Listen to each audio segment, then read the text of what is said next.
लखनऊ को नवाबों का शहर कहा जाता है, पर कबीर के लिए ये बस एक पुराना, धीमी रफ्तार वाला शहर था जिसे वो बहुत पीछे छोड़ आया था। 27 साल का कबीर बैंगलोर की एक बड़ी टेक स्टार्टअप में सॉफ्टवेयर इंजीनियर था।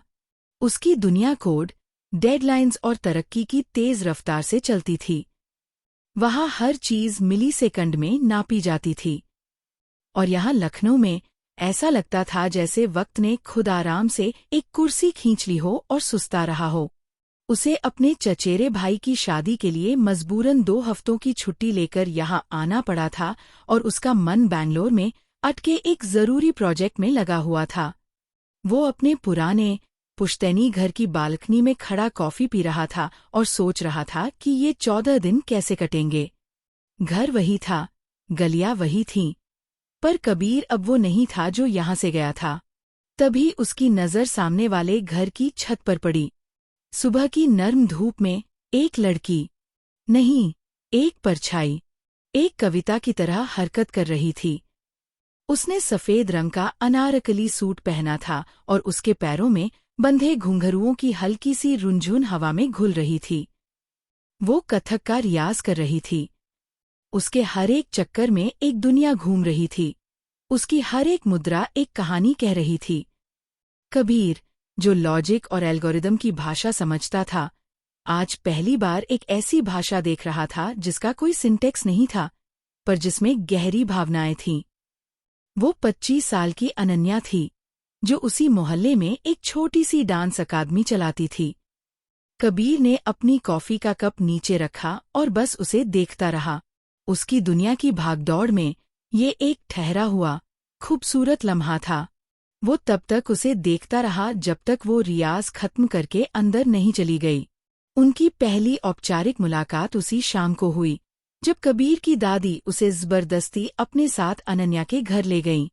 दोनों परिवार एक दूसरे को सालों से जानते थे। दरवाज़ा अनन्या ने ही खोला। सामने उसे देखकर कबीर एक पल के लिए चौंक गया। रियाज की सादगी से अलग, आज उसने एक खूबसूरत सी लखनवी चिकनकारी की साड़ी पहनी थी और उसके भीगे बाल बता रहे थे कि वो अभी अभी नहाकर आई है। उसकी आंखों में वही शांति थी जो कबीर ने सुबह उसकी कला में देखी थी। अरे कबीर, तुम कितने बड़े हो गए हो, अनन्या की माँ ने उसे गले लगाते हुए कहा। बातचीत का सिलसिला शुरू हुआ। घर के बड़े पुरानी यादें ताज़ा कर रहे थे और कबीर और अनन्या एक सोफे पर थोड़ी दूरी बनाकर बैठे थे। माहौल की खामोशी को अनन्या ने ही तोड़ा।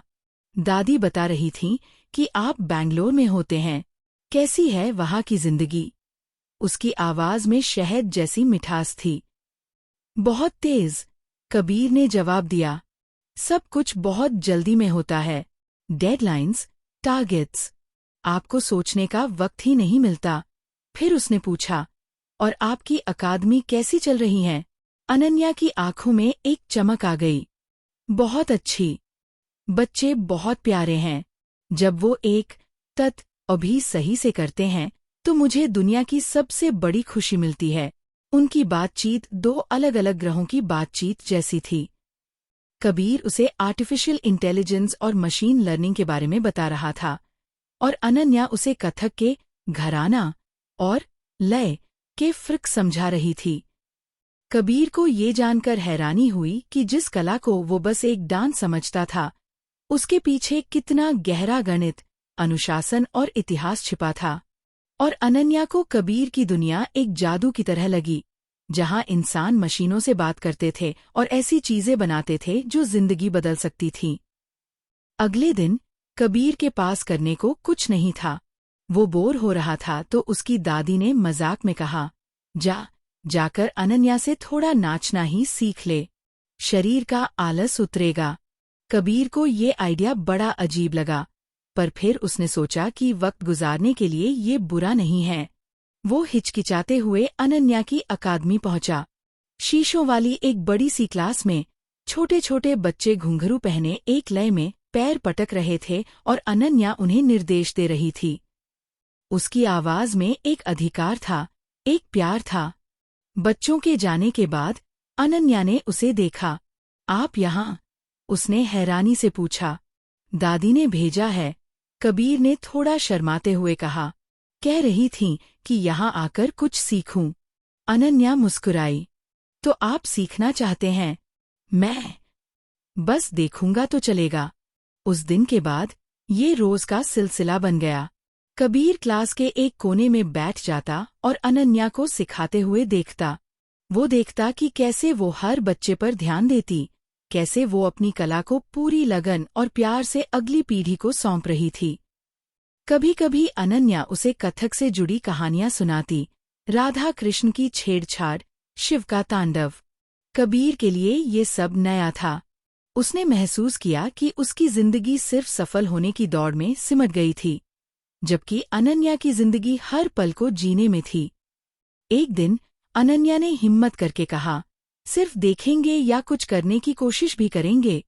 उसने कबीर को क्लास के बीच में बुलाया और उसे कथक की सबसे पहली और बुनियादी मुद्रा सम में खड़ा होना सिखाया।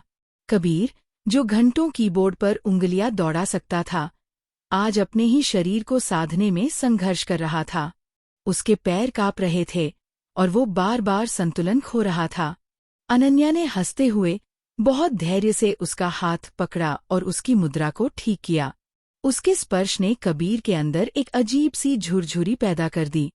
वो उसका स्पर्श नहीं था, वो एक एहसास था कि कोई है जो उसे उसकी भाग-दौड़ भरी जिंदगी में ठहराव दे सकता है। अब वो दोनों शाम को साथ में वक्त बिताने लगे। अनन्या उसे लखनऊ की उन गलियों में ले गई जिन्हें कबीर ने कभी देखा ही नहीं था। वो उसे हजरतगंज की पुरानी दुकानों में ले गई, टुंडे कबाबी के मशहूर कबाब खिलाए और रॉयल कैफे की बास्केट चाट का स्वाद चखाया। कबीर ने पहली बार महसूस किया कि उसका शहर कितना खूबसूरत था। वो शहर जिसे वो धीमा और पुराना कहता था, अब उसे शायरों, कलाकारों और जिंदादिल लोगों का शहर लग रहा था। और कबीर अनन्या को अपनी दुनिया दिखाता।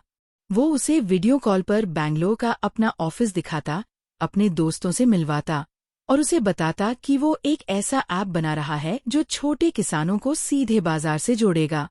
अनन्या उसकी आंखों में अपने काम के लिए वही जुनून देखती थी जो शायद वो अपनी आंखों में कथक के लिए देखती थी। उसे समझ आया कि कबीर सिर्फ पैसे या तरक्की के पीछे नहीं भाग रहा था, वो दुनिया में एक बदलाव लाना चाहता था। एक शाम वो दोनों गोमती रिवर फ्रंट पर बैठे थे। सूरज डूब रहा था और पानी पर उसके सुनहरे रंग बिखर रहे थे। कभी कभी मुझे डर लगता है, कबीर, अनन्या ने धीरे से कहा।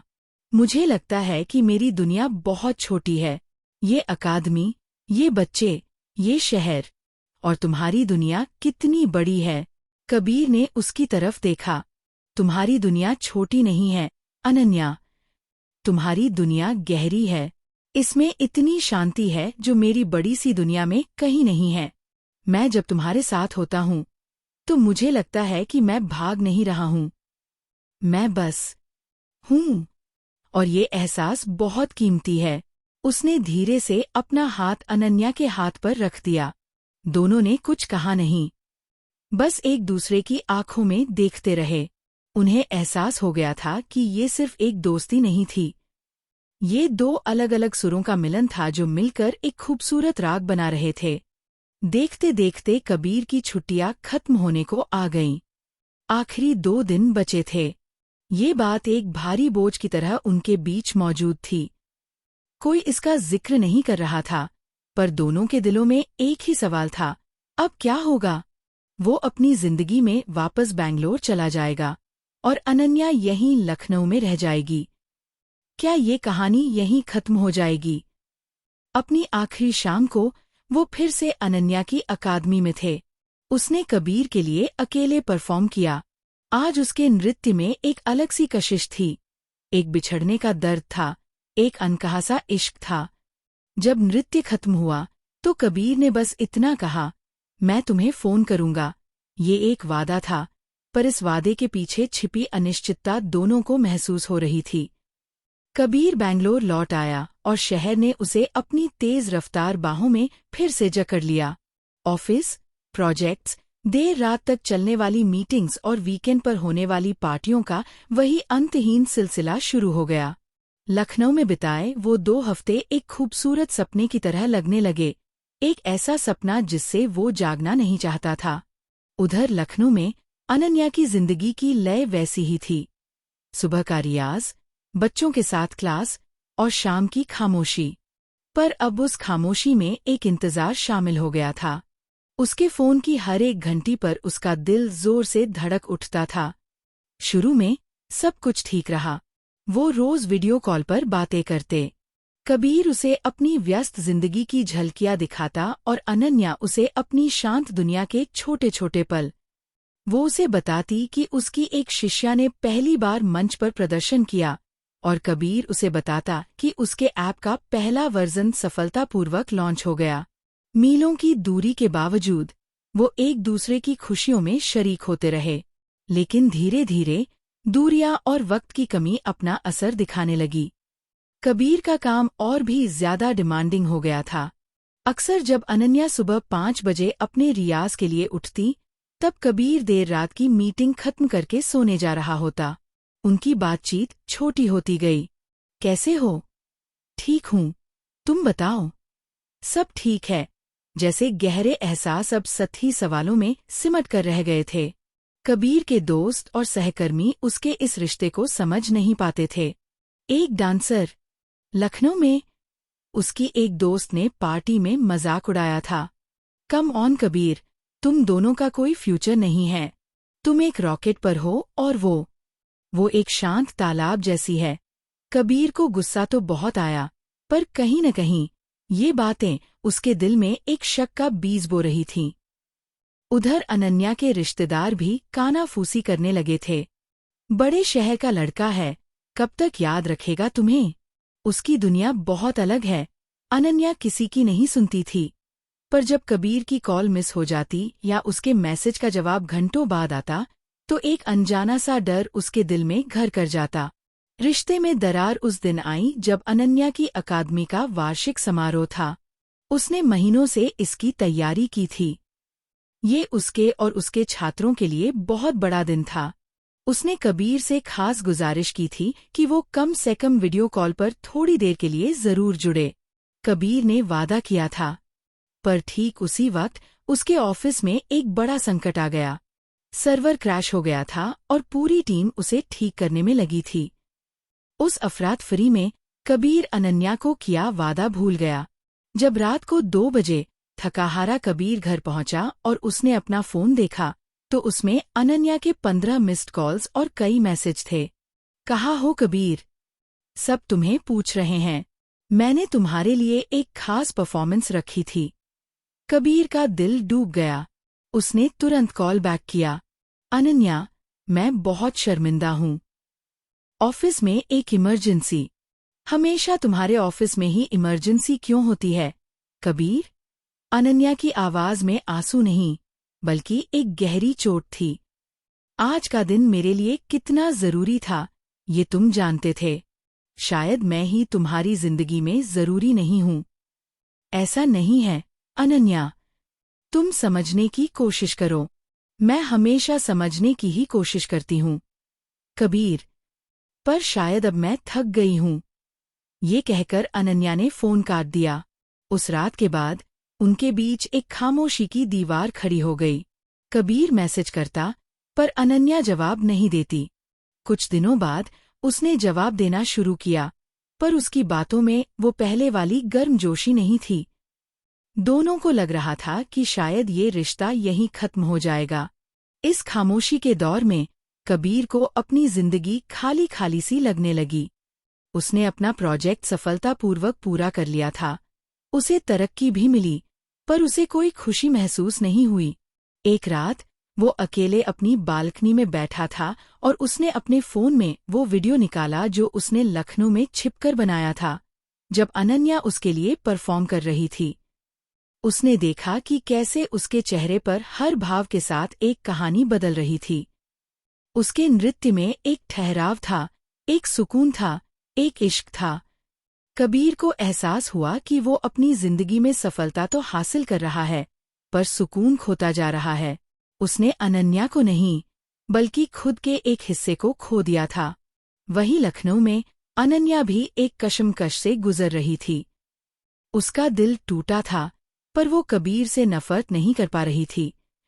एक दिन वो अपने छात्रों को राधा कृष्ण के प्रेम की कहानी नृत्य के माध्यम से सिखा रही थी। वो उन्हें समझा रही थी कि कैसे राधा ने कृष्ण का बरसों इंतजार किया था, कैसे उनका प्रेम समय और दूरी से परे था। ये सिखाते सिखाते उसकी आंखों में आंसू आ गए। उसे एहसास हुआ कि सच्चा प्यार शर्तों पर नहीं चलता। अगर वो कबीर से सच में प्यार करती है तो उसे उसके सपनों का, उसके काम का भी सम्मान करना होगा। उसका प्यार इंतजार कर सकता था। कबीर ने एक बड़ा फैसला लिया। उसने अपनी कंपनी के बोर्ड के सामने एक प्रस्ताव रखा, लखनऊ में एक नया डेवलपमेंट सेंटर खोलने का। उसने उन्हें आंकड़ों और तर्कों से समझाया कि कैसे ये शहर टियर 2 सिटीज में अगला बड़ा आईटी हब बन सकता है। उसके जुनून और तैयारी को देखकर बोर्ड मान गया। 2 हफ्ते बाद कबीर लखनऊ की फ्लाइट में था। इस बार वो किसी शादी के लिए नहीं, बल्कि हमेशा के लिए अपने घर लौट रहा था। उसने अनन्या को कुछ नहीं बताया था। वो सीधा उसकी डांस अकादमी पहुंचा। दरवाजा खुला था। अंदर से घुंघरुओं की आवाज आ रही थी। अनन्या रियाज कर रही थी। उसकी पीठ दरवाजे की तरफ थी। कबीर ने कोई आवाज नहीं की। वो दरवाजे पर ही रुक गया और उसे देखने लगा। वो उसे परेशान नहीं करना चाहता था। वो उसकी कला का सम्मान करना चाहता था। उसने इंतजार किया। जब अनन्या ने अपना रियाज खत्म किया और एक गहरी सांस लेकर मुड़ी, तो उसकी नजर दरवाजे पर खड़े कबीर पर पड़ी। एक पल के लिए उसे लगा कि ये उसका वहम है। उसकी आंखों में एक साथ हजारों सवाल तैर गए। कबीर धीरे धीरे चलकर उसके पास आया। मैं जानता हूँ मैंने तुम्हारा दिल दुखाया है, उसने बहुत धीमी आवाज में कहा, और मैं माफी मांगने नहीं आया हूँ। अनन्या चुपचाप उसे देखती रही। मैं अपनी पूरी जिंदगी तुम्हारे साथ बिताने का हक मांगने आया हूँ, कबीर ने कहा। मैं वापस आ गया हूँ अनन्या, हमेशा के लिए। मैंने महसूस किया कि मेरी तेज रफ्तार दुनिया तुम्हारी शांत दुनिया के बिना अधूरी है। मैं यहाँ तुम्हारे शहर में अपनी दुनिया बनाना चाहता हूँ, एक ऐसी दुनिया जहाँ मेरे कोड की लॉजिक और तुम्हारे घुंघरुओं की ताल एक साथ चल सके। अनन्या की आंखों से आंसू बहने लगे, पर ये दुख के नहीं, खुशी के थे। उसने कुछ नहीं कहा, बस आगे बढ़कर कबीर को गले लगा लिया। उस एक पल में सारी दूरियां, सारी गलतफहमियां, सारा इंतजार खत्म हो गया। उनकी प्रेम कहानी इस बात का सबूत थी कि इश्क सिर्फ पा लेने का नाम नहीं है।